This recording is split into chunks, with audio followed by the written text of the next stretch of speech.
მინდა დიდი მადლობა გადაუხადო ყველა კომისიის წევრს, დიდი მადლობა გადაუხადო საქართველოს პარლამენტს იმ დომისაზე, რაც განმანიჭა კომისიის მუშაობის პერიოდში. დიდი მადლობა მინდა გადაუხადო. აგვისტოს მოვლენების შესახებ დროებითი კომისიის დასკვნა პარლამენტმა უკვე ცნობად მიიღო. დიდ განსხვავდება დავით აიას კომისიის დასკვნა მოვლენათა განვითარების სახელმწიფო ვერსიისგან. როგორც ცნობილი არის, ის აგრესია, რომელიც დაიწყო აგვისტოში, ეს არ დაწყებულა აგვისტოში, ამას ხოდა გარკვეული წინაპირობები. ფაქტურად საქართველოს წინააღმდეგ ბრძოლა, საქართველოს დამოუკიდებლობისა და სუვერენიტეტის წინააღმდეგ ბრძოლა დაიწყო 90-იან წლებში. პარლამენტის უმრავლესობა და ოპოზიცია კომისიის მუშაობის კმაყოფილია. ერთადერთი უკმაყოფილო ჯონდი ბაღათურია. მე მინდა ვთქვა, რომ კომისიის ეს დასკვნა როგორც მოსალოდნელი იყო, იმსახურებს აბსოლუტურად უნდობლობას მთელი საზოგადოების მხრიდან. მე ვემიჯნები ამ კომისიის დასკვნას და კიდევ ერთხელ ვთქვა, კომისიის მუშაობა იყო ტენდენციური.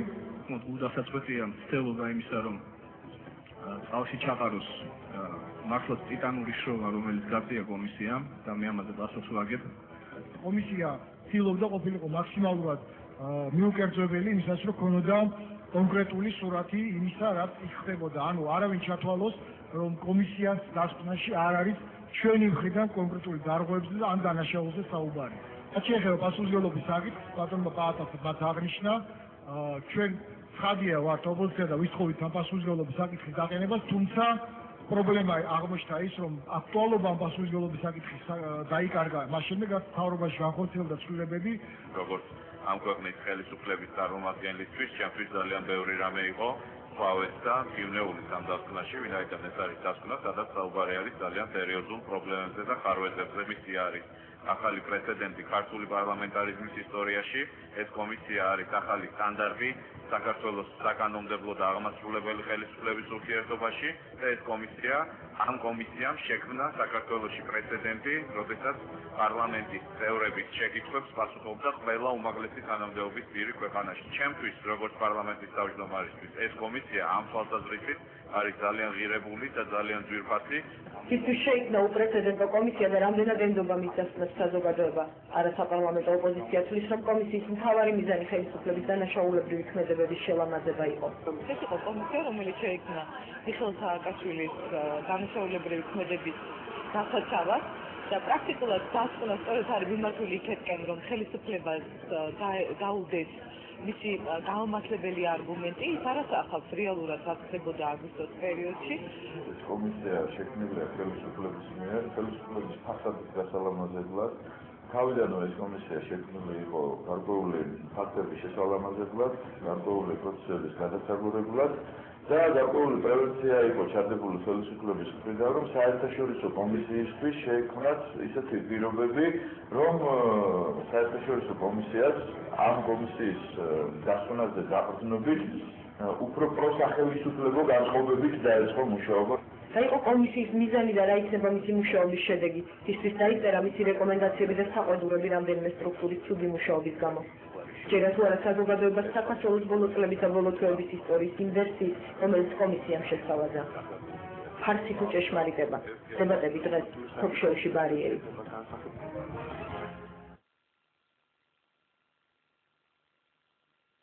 მოგესალმებით, პირდაპირ ეთერშია ბარიერი. შესაძლოა საპარლამენტო დროებითმა კომისიამ მუშაობა დაასრულა.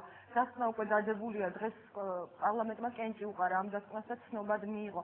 საპარლამენტო უმრავლესობა დავით აიას კომისიის მუშაობის კმაყოფილია მიუხედავად იმისა, რომ დასკვნაში სახელმწიფო სტრუქტურების კრიტიკაც ჩაიწერა. პარლამენტის უმცირესობა კმაყოფილია. უკმაყოფილო პარლამენტში მხოლოდ ჯონდი ბაღათურია დარჩა. ის თვლის, რომ კომისია არ იყო ობიექტური და მას შეეძლო უფრო კარგად ემუშავა. უკმაყოფილოთა რიცხვი ძალიან დიდია პარლამენტს გარეთ, არასაპარლამენტო ოპოზიციის ძალიან დიდი ნაწილი თვლის, რომ კომისიის მუშაობის მიზანი იყო ფაქტების შელამაზება და რეალობის ისე წარმოჩენა, როგორც ეს საქართველოს ხელისუფლებას აწყობს. და მთავარი ის არის, რომ კოლოსალური შრომის და ძალიან მრავალსაათიანი მუშაობის მოსმენების მიუხედავად, კომისიის მუშაობის შემდეგ და დასკვნის დაძაბვის შემდეგ კვლავ ძალაში რჩება შეკითხვა, საერთოდ რისთვის შეიქმნა ეს კომისია და რა იყო მისი მიზანი.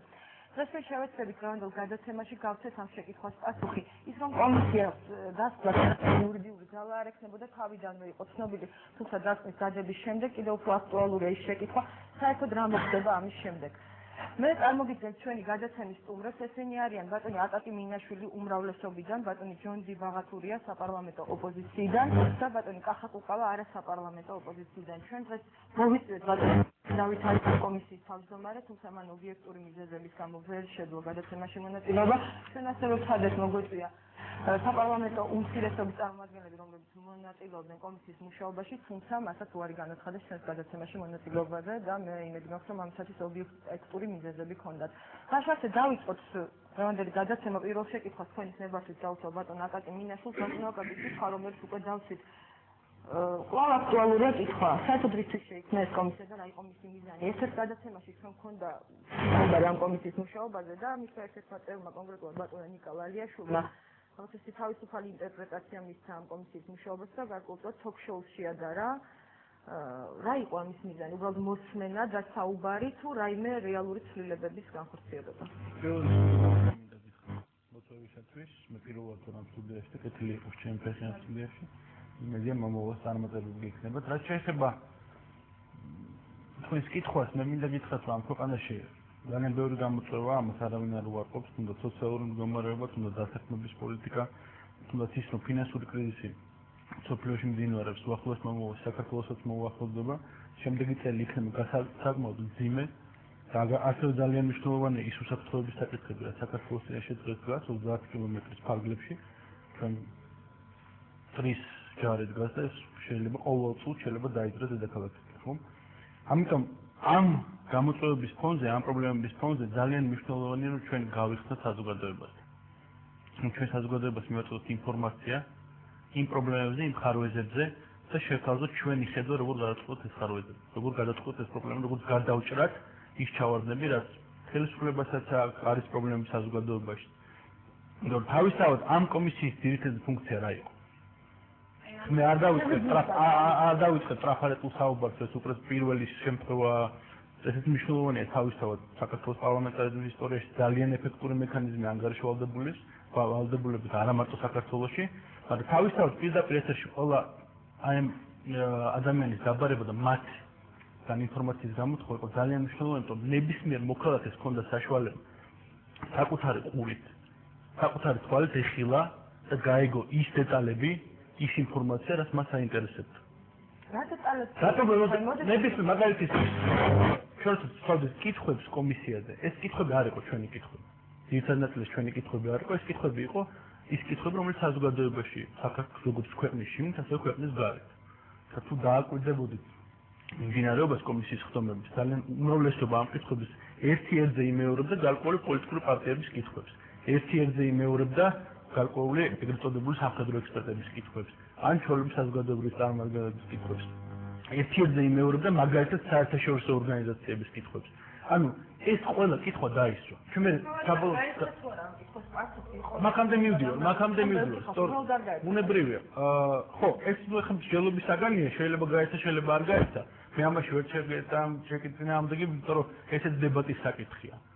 ვინ როგორ თვლის? მე პირადად ჩემი პოზიცია რომ გარკვეულმა კატეგორიის ადამიანებმა ვერ გასცეს სრულად პასუხი, მაგრამ იყო ადამიანები, რომელთა პასუხი ჩემთვის, ჩემი აზრით ძალიან დამაკმაყოფილებელი იყო, იმიტომ რომ ესეც ხო დავის საკითხი, ესეც დემოკრატიულ სახელმწიფოში დისკუსიის საკითხია.